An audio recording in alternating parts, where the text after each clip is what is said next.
네, 오늘 우리에게 주신 말씀을 가지고 우리가 살아내야 하는 가르침이라는 제목으로 말씀 알아보도록 하겠습니다. 15년쯤 된 것 같습니다. 싸움의 기술이라는 영화가 있었습니다. 학교에서 괴롭힘을 당하는 한 고등학생이 싸움의 고수를 만나서 싸우는 법을 배우는 영화입니다. 이 학생은 왜 싸우고 싶어 할까요? 평화를 위해서입니다. 학교에서 괴롭힘 당하지 않고 평화롭게 지내는 것, 이것이 고등학생이 간절히 바라는 것이고 이 학생에게는 최고의 선입니다. 싸움은 그 선을 얻기 위한 최선의 방법이죠. 자신을 괴롭히는 사람과 싸워서 이긴다면 다시는 자기를 건들지 않고 평화로운 학교 생활을 할 수 있을 거라고 생각을 했을 겁니다. 그런데 이렇게 싸워서 평화를 얻는 방법은 아주 고대로부터 이어져 온 세상의 지혜입니다. 여러분은 지혜라는 말씀을 들을 때 어떤 것이 떠오르십니까? 저는 어릴 때 아버지께 항상 지혜롭게 해라 라는 말씀을 자주 들었습니다. 그런데 들을 때마다 저는 그 말씀이 어려웠습니다. 너무 추상적이었기 때문이죠. 오늘 본문 말씀도 계속해서 우리에게 지혜를 말씀합니다. 그런데 오늘 말씀은 위와 아래를 통해서 하늘과 땅을 대조하면서 지혜를 더 이해하기 어렵게 지혜를 설명하고 있습니다. 우리는 본문을 봐서는 바로 이 지혜를 이해하기가 어렵지만은 우리가 한 가지 알 수 있는 것은 2000년 전에도 여전히 지혜가 중요했다는 것입니다. 여기 계시는 분들 중에 어떤 분은 원활한 인간관계를 맺는 것을 지혜라고 생각하실 수도 있고 또 안정적인 수입을 얻는 법을 지혜라고 생각하시는 분도 계실 겁니다. 어떤 분은 실용적인 생활력이 지혜롭다라고 하실 수도 있죠. 그런데 오늘 본문의 배경이 되는 2000년 전 그리스 문화를 가진 로마에서는 지혜는 두 가지였습니다. 하나는 고통이 없는 상태, 그리고 다른 하나는 경쟁을 통한 최고가 되기 위한 경쟁이었습니다. 고통이 없는 상태와 최고가 되기 위한 경쟁, 이 두 가지가 2000년 전 최고의 지혜였지요.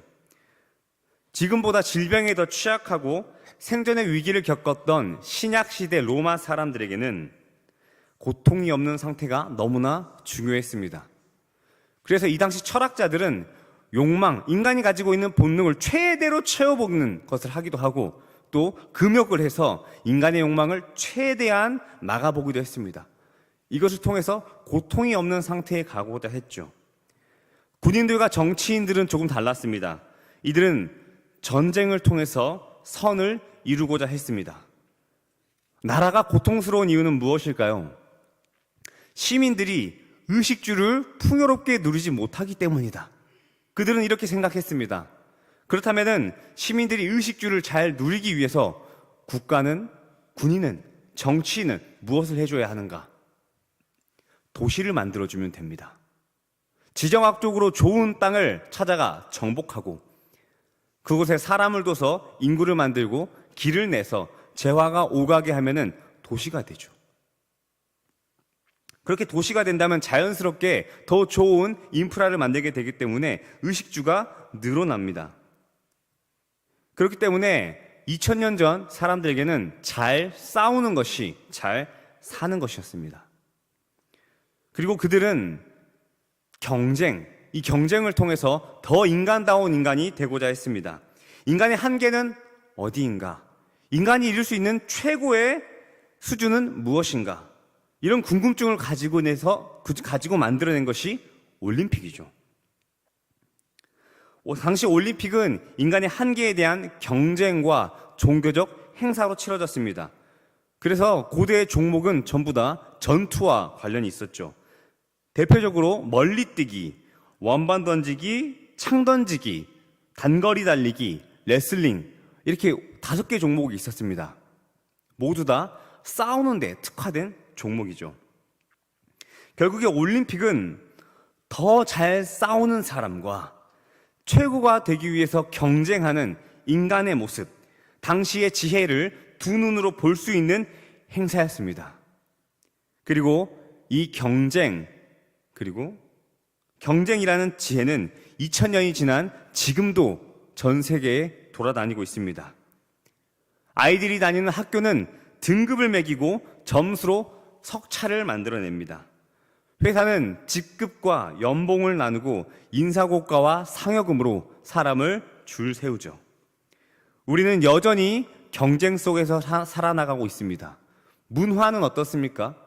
근 10년 동안 가장 끊이지 않고 나오는 프로그램 중 한 가지는 바로 음악 경연대회입니다.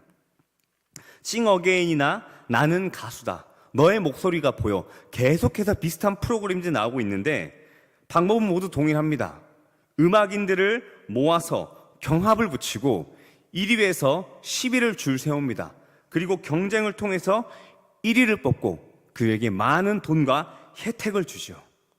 이 경쟁이라는 시스템은 교육과 의식주를 넘어서 문화, 우리 사회 전반을 이루고 있습니다. 그렇다면 여러분은 경쟁에 대해서 어떻게 생각하십니까? 아마도 과도한 경쟁은 나쁘지만 긍정적일 수도 있다라는 말씀을 하실 것 같습니다. 그런데 다들 경쟁 때문에 피해 보신 적이 있으십니까?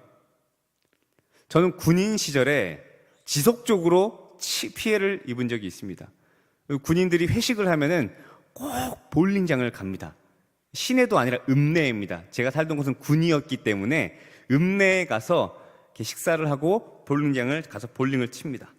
첫 번째는 당연히 가볍게 음료수 내기를 하죠. 두 번째는 게임비 내기를 해야죠. 아직 한 번 남았습니다. 세 번째는요, 다음 3차 내기를 하는 겁니다. 이런 경쟁은 신기한 게 끊이지가 않습니다. 팀을 갈라서 이기고 나면 어떻게 합니까? 그 진 팀에서 또 최후의 패자를 가릅니다.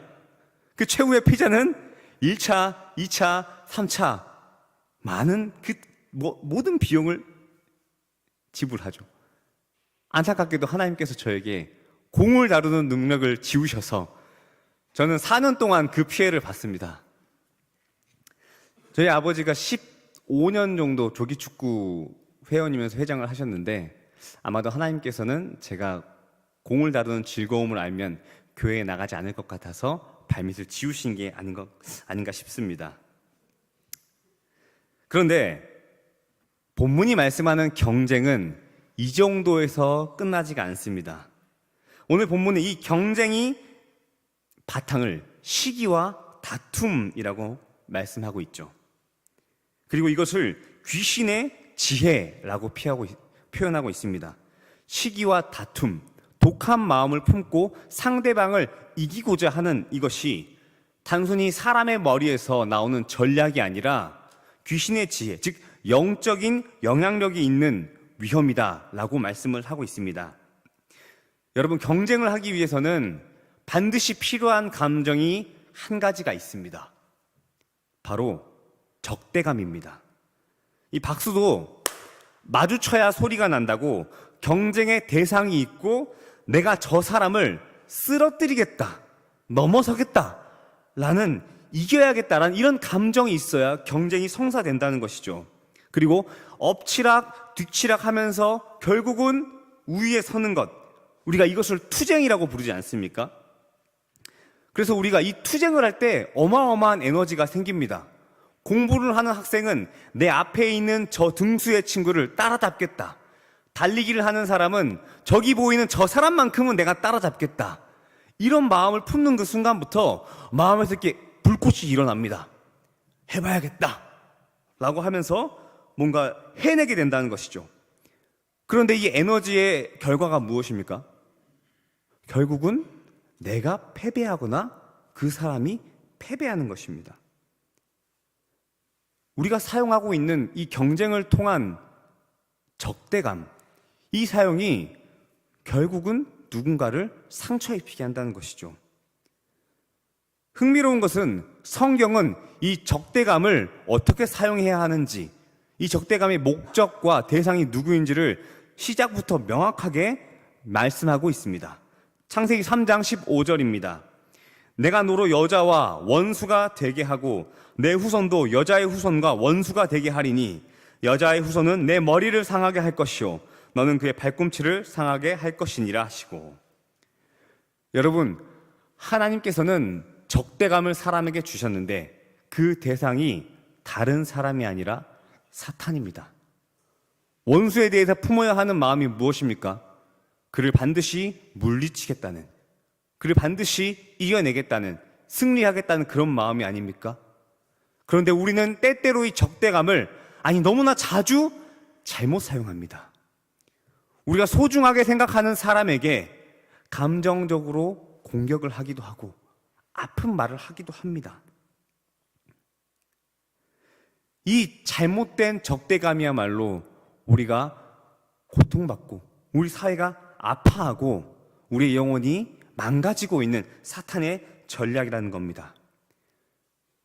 이 시기와 다툼 그리고 경쟁이 위험한 이유는 끝나지 않기 때문입니다. 경쟁과 투쟁을 통해서 성장하는 방법을 배운 사람은 끊임없이 밟고 설 존재를 찾습니다. 왜냐하면 이 사람에게 성장은 곧 경쟁이기 때문이죠. 이런 경쟁심이 언제 끝날까요? 경쟁으로서 살아가는 방법을 배운 사람이 도대체 언제쯤 이 경쟁을 그칠 수가 있을까요? 싸우고 이기고 싸우고 이기고 싸우고 이기다가 더 이상 이길 수 없는 순간, 처절한 패배를 맛보는 그 순간에서야 경쟁으로 성장하는 방법이 끝납니다. 그렇기 때문에 사탄은 우리에게 계속해서 붙으라고 합니다. 저 사람과 붙어봐라. 이 일에 붙어봐라. 이겨봐라. 그리고 우리가 패배감을 느낄 때 더 이상은 싸울 수 없어. 더 이상은 무엇도 하고 싶지 않아. 영적인 탈진을 겪을 때 그때 바로 사탄은 미소를 짓습니다. 여러분, 사탄의 목적이 무엇입니까? 우리를 혼란스럽게 하는 것이요? 아닙니다. 우리가 시기 질투하는 것이요? 아닙니다. 거기서 그치지 않습니다. 사탄이 원하는 것은 성도의 생명입니다. 그는 하나님을 믿는 사람이 더 이상 움직이지 못할 때, 사람이 더 이상 움직이지 못하고 쓰러져서 죽은 상태가 될 때, 그때 비로소 미소 짓습니다. 그렇기 때문에 시기와 다툼, 경쟁으로서 무언가 하는 것은 사탄이 만들어 놓은 데스매치, 죽을 때까지 무언가를 해야 하는 안타까운 상황에 처하는 것이죠. 그런 우리들에게 오늘 야고보는 다른 지혜를 제시합니다. 17절입니다. 위로부터 난 지혜를 얻으라. 그리고 8가지 가치가 등장하죠. 성결과 화평, 관용과 양순, 긍휼과 선한 열매, 편견과 거짓과 화평, 이렇게 8가지입니다. 이 하나하나를 다 보기보다는 이 8가지의 기둥이 되는 2가지가 있습니다. 바로 가장 첫 번째에 나오는 성결, 위로부터 난 지혜의 대표는 성결입니다. 그리고 그 중심은 8가지 중 가운데에 있는 긍휼입니다. 성결이 무엇입니까? 하나님께 속해서 깨끗해진 상태입니다. 그런데 더 쉬운 표현으로는 세상 가운데 살지만 하나님의 말씀으로 가득 차서 하나님의 방법을 따르는 사람, 이 사람이 성결한 사람입니다. 긍휼은 약자를 보고 움직이는 사람이지요. 이 두 성품은 성령이 충만한 사람에게 나타나는 특징입니다. 내면의 특징이지요. 근데 이 2가지를 가지고 있는 사람은 외적인 표현법이 있는데 그것이 바로 온유함입니다. 여러분, 온유하다는 말씀을 들으면 어떤 이미지가 생각나십니까? 혹시 피부가 하얗고 말라가지고 누군가의 말을 잘 들어줄 것 같은 그런 사람을 떠올리십니까? 온유는 그렇지 않습니다. 온유는 굉장히 중요한 가치인데요. 성령의 9가지 열매 중 하나이며 사랑의 핵심 가치에도 들어가 있습니다. 그리고 이스라엘의 민족 지도자 모세는 온 땅에서 가장 온유한 사람이라고 들었죠. 그리고 사도 바울은 목회자 후보생인 디모데에게 목회자 주의 종은 온유하다라는 가르침을 했습니다. 우리는 온유하다라고 하면 약하고 착한 사람을 떠올리지만 그렇지 않습니다. 성경에서 말씀하는 온유함은 마치 야생마를 길들이는 힘입니다. 제가 지난주에 혀에 대해 말씀을 드릴 때 야생마라는 표현을 드렸습니다. 우리 안에서 험담하고 싶은 마음, 나도 모르게 나오는 그 과거의 언어 습관이 나올 때 그것을 가로막는 힘, 나오면 안 돼! 라고 가로막는 힘, 그 힘이 바로 온유함이라는 것이죠. 그리고 우리가 해야 할 말을 할 때는 담대하게 그 말을 꺼내는 것, 이 힘이 바로 온유입니다. 그렇기 때문에 온유라는 표현은 어쩌면은 하나님께 충성이라는 단어와 더 어울릴지도 모르겠습니다. 그렇기 때문에 온유함은 단순히 약함이 아닙니다. 우리가 가지고 있는 힘과 재능을 하나님의 뜻에 따라서 사용할 수 있는 능력이죠. 그리고 오늘 말씀은 이 위로부터 난 지혜, 8가지 가치를 온유함으로 나타내라고 하는데 어떻게 나타내야 할까요? 우리는 이 말씀을 적용하려고 할 때 마치 빈칸에 만난 것 같은 느낌을 얻습니다. 과연 초대교회 지도자 야고보에게 그가 말하는 선행은 무엇일까요? 이미 말했습니다. 야고보서 2장 15절에 보면은 행함 있는 믿음에 대해서 말씀하면서 한 가지 키워드를 줬습니다. 만일 형제나 자매가 헐벗고 일용할 양식이 없는데, 지도자 야고보는 아주 의도적으로 양식을 주는 행위에 대해서 이야기하고 있습니다. 여러분, 성경은 구약과 신약에서 계속해서 타인에게 양식을 주는 이야기, 하나님이 선지자들을 통해서 양식을 주시는 사건을 기록하고 있습니다. 구약의 엘리사는 보리떡 20개와 한 바구니의 채소로 선지자 후보생들을 100사람을 먹였고, 예수님께서는 오병이어와 칠병이어 사건을 통해서 굶주린 사람들을 먹이셨습니다. 그리고 사람들을 책망할 때 굶주릴 때 주지 않고 목마를 때 물을 주지 않았다라고 하시며 먹고 마시는 일을 지적하시죠. 이처럼 성경 전체에서 계속해서 먹을 것에 대한 이야기가 나옵니다. 왜 그럴까요? 사람에게 진정으로 필요한 게 무엇인지를 알려주고 있는 것입니다. 여러분, 사람에게 정말로 필요한 게 무엇일까요? 먹을 것이란 이야기입니다. 여러분, 우리가 무엇을 위해서 일하고 무엇을 위해서 살아갑니까? 먹기 위해서 살아갑니다. 우리는 먹어야 살아갈 수 있습니다. 그런데 우리가 그토록 열심히 모으는 것은 무엇입니까? 돈입니다. 우리에게 필요한 것은 일용할 양식인데 우리는 내일을 위한 돈을 그렇게나 열심히 모으며 살아가죠. 이 이야기는 지금 우리에게 우리의 관점을 다시 세워주고 있는 것입니다. 우리는 먹기 위해 살지 돈을 벌기 위해 살지 않습니다. 돈을 벌지만 그 돈을 벌기 위해 일하지만 그 일하는 목적이 무엇입니까? 결국에 먹기 위한다는 것이죠.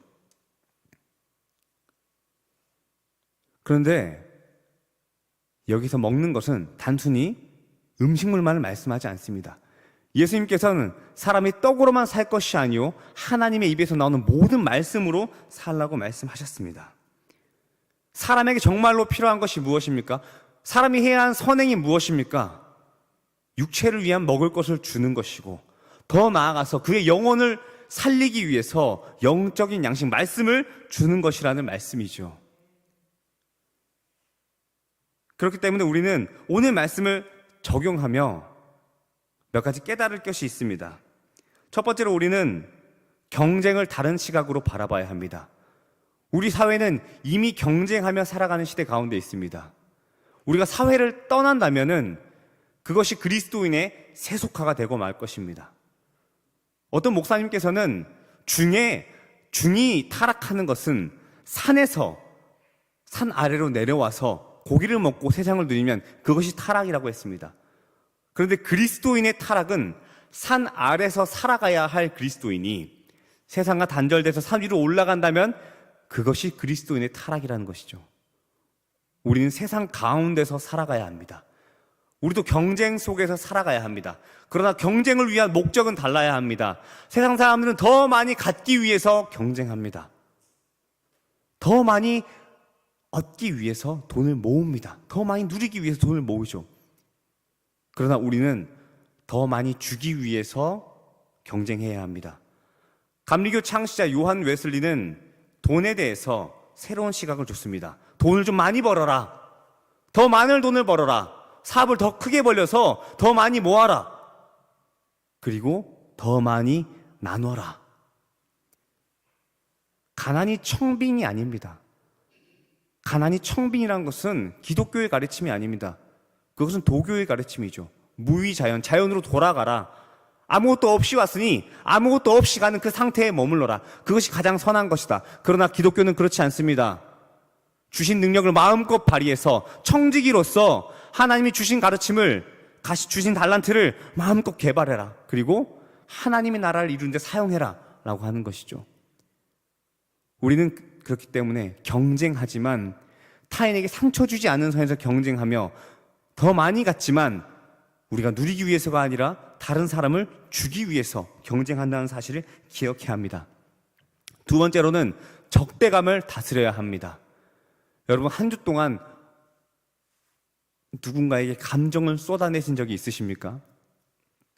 또는 의도하지 않더라도 타인을 상하게 하는 말이 있으십니까? 우리가 적대감을 잘못 사용하고 있는 것입니다. 우리는 상황이 꼬일 때, 어려울 때 그 사람을 향해서 아픈 화살을 날리는 것이 아니라 이 화살이 무엇을 위해서 만들어졌는지, 무엇을 위해서 주어졌는지를 떠올려야 합니다.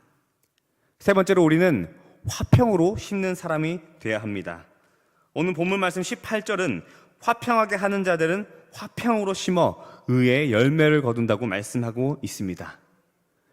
여러분, 우리가 살아가다 보면은 타인으로부터 봉변을 당할 때가 있습니다. 타인의 분노를 마주할 때가 있고 타인의 호소를 마주할 때가 있습니다. 그럴 때 여러분 어떤 생각이 드십니까? 난데없이 나에게 자신의 잘못된 배경을 가지고 와가지고 우리를 추궁하는 겁니다. 그럴 때 가장 나를 보호할 수 있는 방법은 나도 화내는 것이죠. 나에게 화내는 사람에게 나도 같이 화를 내면은 그 상황을 종식시킬 수가 있습니다. 그런데 관계는 깨져버리겠죠. 우리는 본능적으로 위기의 상황에 이런 분노, 적대감을 사용합니다. 그러나 오늘 성경 말씀은 화평을 위해서는 화평을 심으라고 말씀하십니다. 저도 이번 주에 예상치 못한 당황스러운 연락을 받은 적이 있었습니다. 제가 다 이해하지 못한 배경의 사건이었는데 저에게 날카로운 말을 하신 것이죠. 전화 통화를 했는데 화가 잔뜩 난 상태로 말씀을 하셨습니다. 이 상황에서 저도 세상의 방식으로 대입했다면은 왜 저한테 그러시냐고, 누구는 목소리 크게 낼 줄 몰라서 안 내느냐고, 이런 식으로 화를 낼 수도 있었습니다. 그러나 그 상황 가운데서 자초지동을 얘기하며 하나씩 풀어나갔습니다. 물론 저도 속에서 올라올 때가 있었죠. 그러나 하나님께서는 의의 열매, 의라는 것은 제가 지난주에도 말씀드렸겠지만 의가 이루어졌다는 것은, 정의가 이루어졌다는 것은 하나님께서 원하시는 모습이 이루어졌다는 것이 아닙니까? 하나님께서 원하시는 모습은 화평이기 때문에 한 번 더 참고 꼬여있는 매듭이지만 한 번 더 풀어보는 것이죠. 그리고 이 시도가 결국은 화평으로 이어집니다. 서로를 상대방을 이해하고자 한 그 노력이 비록 하는 중에는 괴롭지만은 그 결과는 화평으로 이루어진다는 것이죠. 오늘 이 말씀의 제목은 우리가 살아내야 하는 가르침이었습니다. 어떤 가르침들은 우리가 새로운 지식을 얻음으로써 그 목적을 달성합니다. 그러나 위로부터 온 지혜는 우리가 아는 것보다 사는 것이 더 중요합니다. 이 사실을 기억해 주시기를 주님의 이름으로 축원합니다.